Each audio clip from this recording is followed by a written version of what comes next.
Rome, on va parler de tes recherches et d'autres recherches de chercheurs.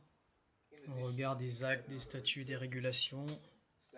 Il y a plusieurs livres auxquels on fait référence, donc les manuels de style, les dictionnaires.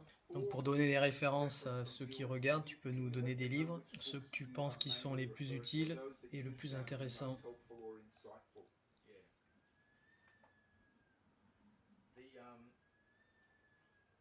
Donc ce livre a été le premier livre auquel je me suis intéressé, mais je ne pouvais pas trouver glossa dedans. La glosse du texte tout majuscule, tout capital. Donc tu l'as découvert dans ce livre ou dans un autre? Non, mais crois-le ou non, ils y font référence dedans en fait. Donc le nouveau manuel de style d'Oxford. Mais à l'époque, c'était le livre que j'utilisais quand je parlais au magistrat Pinder, en référence au texte tout capital, car je lui posais la question au magistrat, à ce monsieur Pinder. Je lui ai dit ça, c'est le livre où il y a les règles de l'anglais classique, et je n'arrive pas à y trouver dedans où on écrit en tout capital. C'est un langage descriptif ici, mais dedans ils font quand même référence au mot casting. Alors entre parenthèses, qu'il y a plusieurs sens. Ça a le sens de recruter des acteurs, un box pour les chevaux, un moulage ou un modèle, on prend l'empreinte d'un animal, un plâtre, un jet de l'appât ou d'un leurre pour la pêche. Et donc dans le générique d'un film, tous les noms sont en tout capital. Et donc c'est le cast ou le casting, l'ensemble des acteurs. Et donc cela renvoie au symbolisme et des images ou des moulures sculptées, gravées dans la pierre, donc engrave. Donc gravé et graphe, et grave en anglais c'est la tombe. Donc avec les moulages on fait des statues, donc comme un statut, un acte. Donc ça c'était le premier livre, mais le deuxième le plus important que tout le monde connaît maintenant, c'est le manuel de style de Chicago. Ouais, c'est là que tu as trouvé le glossa, la glose. Oui, c'est ça, au numéro 11144, où il y a le glossa, et 11147, qui est l'endroit le plus important et le pire du livre en ce qui concerne le gouvernement et ses exactions, car cela réfère à l'ASL, la langue des signes américaine, et à quoi elle ressemble exactement. Et ça dit aussi que l'ASL, qui est donc l'écriture tout capitale, donc une langue des signes, suit la grammaire du latin, et non pas les règles grammaticales de l'anglais. Ouais, c'est là qu'on a la division dans les langages, ça fait deux langages, et qui entraîne la corruption dans les documents.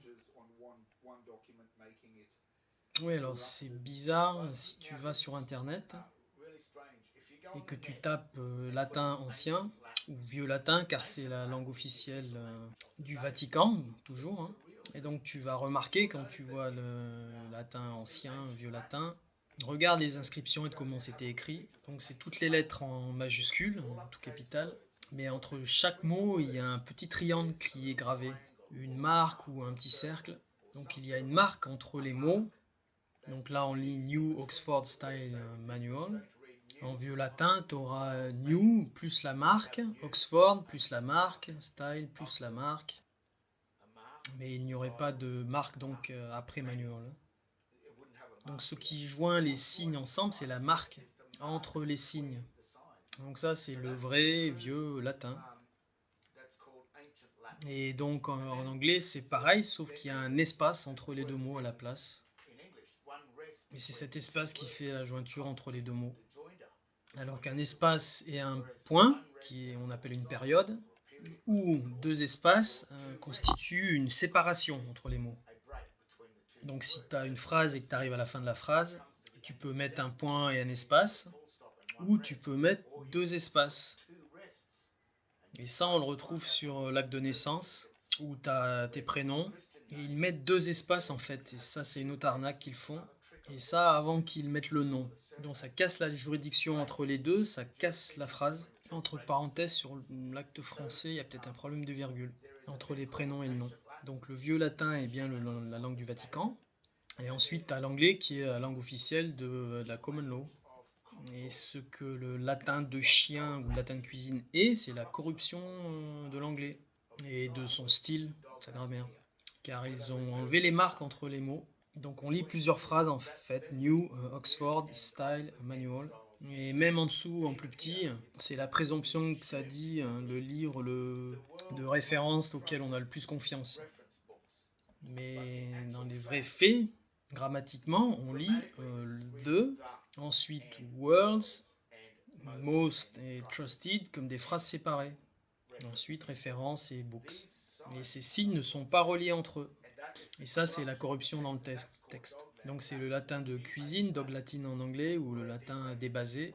Donc avili, le mot débasé, grammaticalement, signifie criminel, immoral, car ça trompe les gens, ça les entraîne à se tromper volontairement, en pensant que cela signifie de l'anglais, alors que c'est juste un signe, une image, qui si on le lit vraiment signifie absolument rien.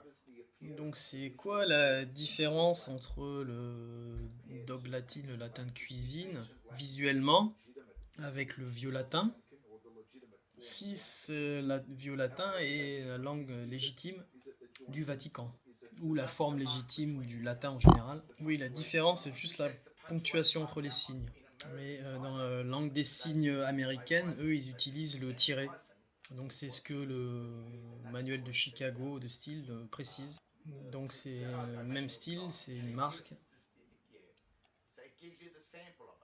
Donc il y a vraiment que ces deux livres, j'ai regardé, enfin en tout cas celui-là, j'ai essayé de trouver dedans, mais le magistrat ne voulait pas répondre à ma question.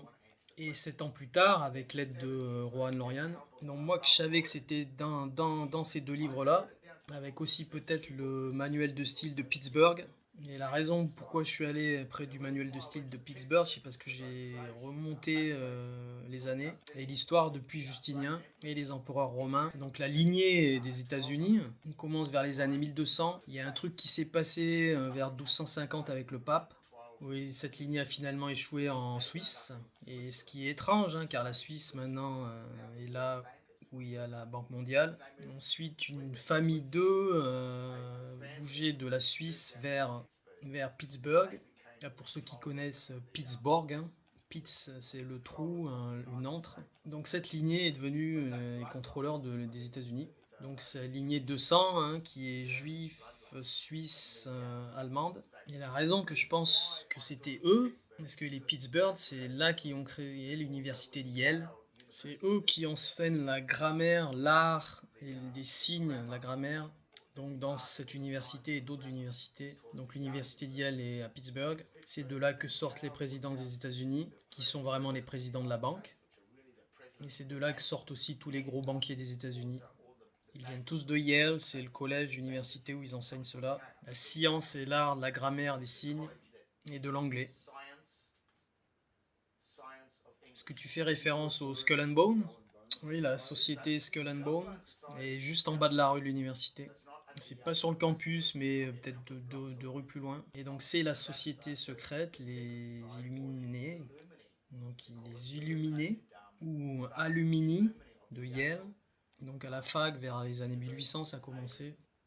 Mais le Skull and Bones remonte à l'Allemagne et la société des Tulle. Et je pense que Hitler était un membre de cette société, qui était donc la société du Skull and Bones. C'est pour ça qu'il a emporté les insignes d'ailleurs. Et le crâne et les os sur sa casquette. Ouais, juste le crâne, mais oui, c'est le symbole de la mort. Donc le crâne et la croix des os, c'est le drapeau du Jolly Roger, hein, du pirate. Donc qu'on retrouve sur l'insigne de la société Skull and Bones avec le 322. C'est le drapeau du pirate. Et donc le 322, j'en ai déjà fait la mention, qui est le nombre en dessous de ce symbole du crâne. Et dans la Bible, le 322 réfère à la Bible, à la Genèse. Et ça parle des deux arbres, hein, du débiteur et du créditeur. Et si tu es un débiteur, un endetté, tu peux pas être le créditeur. Mais si tu regardes aussi sur l'acte des US du citoyen, donc c'est l'acte du citoyen section 322, entre parenthèses que je mettrai peut-être en lien si je le trouve, il me semble que c'est la section naturalisation des citoyens, enfin des nés en dehors des US. Donc Romney dit c'est encore une coïncidence très étrange.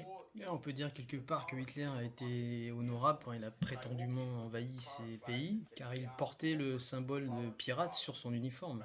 Donc il disait, on est des pirates corporatifs et étrangers, on vous envahit. Mais les gens, eux, pensaient qu'ils étaient envahis simplement, quoi. Et ce que les États-Unis font, en fait, c'est pareil comme la société des Tulle de Hitler, car Hitler était sponsorisé hein, par les entreprises américaines, en fait. Donc ils font passer le drapeau au travers de l'acte US, des citoyens US. le 3-2-2, qui est ni plus ni moins que la société Skull and Bones, qui est donc le même numéro que l'acte des citoyens US. Et les États-Unis et les États-Unis d'Amérique ne sont pas du tout la même chose. Donc voilà, on peut rentrer dans des choses mystiques pour expliquer. Un mec comme Jordan Maxwell savait des choses comme cela, mais il y a des choses dont il n'aime pas du tout parler. Et une des choses dont il voulait pas parler justement, c'est de la glose et de l'arnaque grammaticale, des signes et de l'anglais qui est utilisé. Traduction jackfruit.